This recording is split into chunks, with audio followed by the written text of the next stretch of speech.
ഒട്ടനവധി ശക്തമായ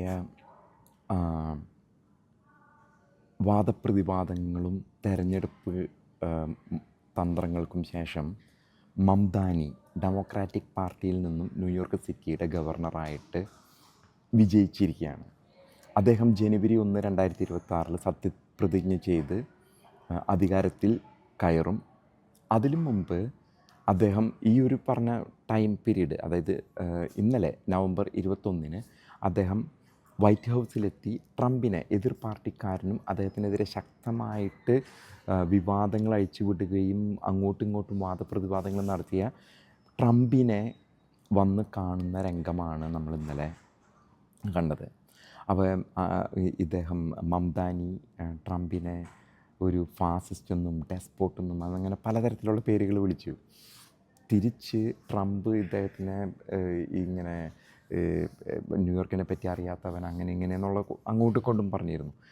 പക്ഷേ ഇന്നലെ വന്നു കഴിഞ്ഞപ്പോൾ അവർ തമ്മിലുള്ള സൗഹൃദം കണ്ടു കഴിഞ്ഞാൽ തോന്നില്ല ഇവർ ഇത്ര പേർക്ക് അങ്ങോട്ടും ഇങ്ങോട്ടും ചീത്ത വിളിച്ചവരാണെന്ന് തോന്നാത്ത രീതിയിലായിരുന്നു ഇരുവരുടെയും പെരുമാറ്റം. നമുക്ക് മനസ്സിലാക്കേണ്ടത് വളരെ സൗഹൃദപരമായിട്ട്, അതായത് ഇനി അവർ ട്രംപ് പറയുന്നത് ഞങ്ങൾ രണ്ടാളും കൂടി ഒരുമിച്ച് ന്യൂയോർക്ക് സിറ്റിയുടെ ഉന്നമനത്തിന് വേണ്ടി, പുരോഗതിക്ക് വേണ്ടി പെരുമാറും എന്നാണ് രണ്ടു കൂട്ടരും പറഞ്ഞത്. ഒപ്പം ഒരു പത്രക്കാരി വ്യക്തമായിട്ട് ചോദിക്കുകയാണ് മംദാനിയോട്, താങ്കൾ ഇയാളെ ഫാസിസ്റ്റ് എന്ന് പറഞ്ഞതല്ലേ, ഇപ്പോഴും അതുപോലെ തന്നെ വിളിക്കുന്നുണ്ടോ? ആ ഒരു ചോദ്യത്തിന് മറുപടി ട്രംപാണ്. അതായത് ഏകദേശം മംദാനിക്ക് വൈറ്റ് ഹൗസിൽ ഓവൽ ഓഫീസിൽ ട്രംപിൻ്റെ മുമ്പിലിരുന്നിട്ട് ഇദ്ദേഹം ഫാസിസ്റ്റാന്ന് വിളിച്ചതിനുള്ള മറുപടി കൊടുക്കേണ്ട സമയത്ത് ആ ചോദ്യത്തിൽ നിന്നും സംരക്ഷിക്കുന്നത് ട്രംപാണ്. ട്രംപ് പറഞ്ഞാൽ അത് കണക്കാക്കേണ്ട, അത് നിങ്ങൾ ചോദിക്കേണ്ട പത്രക്കാരായി ഇപ്പോൾ എതിരാളികൾ എന്ന രീതിയിലാണ് ആ ചോദ്യത്തെ ട്രംപ് ഡിഫെൻഡ് ചെയ്തത്. ഒപ്പം തന്നെ രണ്ട് പേരും നല്ല സൗഹൃദപരമായിട്ടുള്ള ഒരു പെരുമാറ്റവുമായിട്ടാണ് ഇന്നലെ പിരിഞ്ഞത്.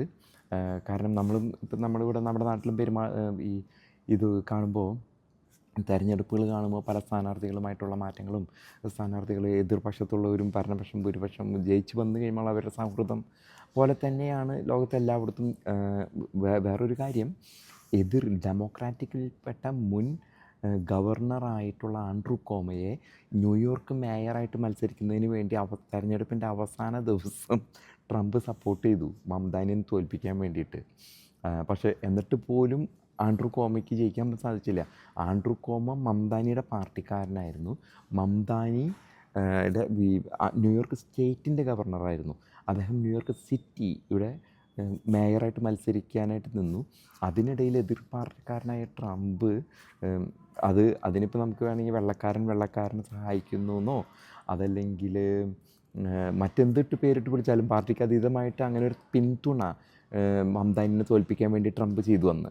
എന്നിട്ട് പോലും മംദാനിയുടെ ആ ഒരു വൻ വിജയത്തെ തോൽപ്പിക്കാൻ സാധിച്ചില്ല.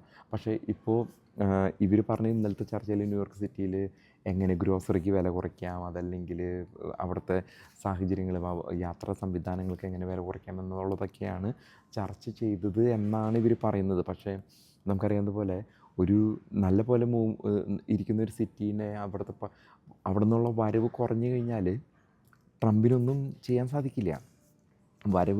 ഇപ്പോൾ ബോംബെ സിറ്റിയുടെ വരവ് കുറഞ്ഞു കഴിഞ്ഞാൽ ഇന്ത്യ രാജ്യത്ത് തലപ്പത്തിരിക്കുന്നവർക്ക്, കാരണം അവിടെ നിന്നായിരിക്കും 20% 30% ആ രാജ്യത്തിൻ്റെ വരവ്.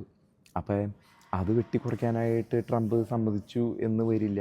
അപ്പോൾ അതിലൊക്കെ ധാരണയിലെത്തും എന്നാണ് ഇവർ തമ്മിലുള്ള ആ ഒരു ബന്ധം ട്രംപ് പറഞ്ഞിരിക്കുന്നത്.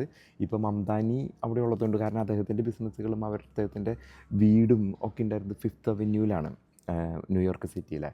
അപ്പോൾ അവിടെ ഇനി അദ്ദേഹം അതിനിടയിൽ ഫ്ലോറിഡയിലേക്ക് താമസം മാറി. ന്യൂയോർക്ക് സിറ്റി വിട്ട് ഫ്ലോറിഡയിൽ വെസ്റ്റ് പാം ബീച്ചിലേക്ക് അവിടെ ഒരു ഇതിലേക്ക് താമസം മാറി. അപ്പോൾ ട്രംപ് പറയുന്നത്, ഇനിയിപ്പോൾ മംദാനി ആയതുകൊണ്ട് ഞാൻ വീണ്ടും ന്യൂയോർക്കിൽ വന്ന് താമസിക്കാൻ എനിക്ക് കുഴപ്പമുണ്ടാവില്ല എന്നൊക്കെയാണ് ട്രംപ് നല്ല വാക്കുകളാണ് പറഞ്ഞിരിക്കുന്നത് മംദാനിയെ പറ്റി.